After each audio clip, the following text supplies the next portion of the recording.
हमारे चैनल को सब्सक्राइब करें और बेल आइकन को क्लिक करें ताकि नई आने वाली वीडियो सबसे पहले आपको मिल सके।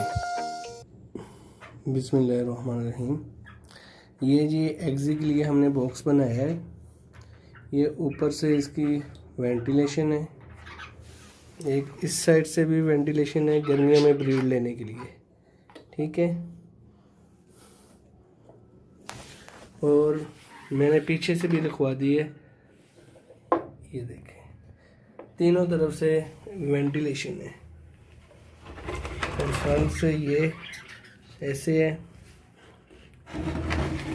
और ये इसकी दूसरी बॉक्स, इसका साइड बॉक्स रखवाया है। आप जिस साइड पे कहेंगे बॉक्स लग जाएगा। ये देखिए, ये एग्जीबिशन के लिए बनाया गया है, ठीक है।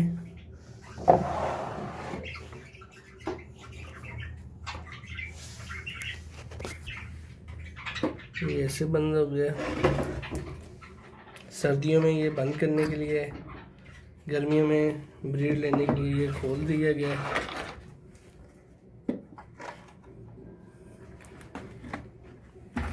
ये देखेंगे, ये किक्कर की लकड़ी में तैयार होगा वो, ठीक है।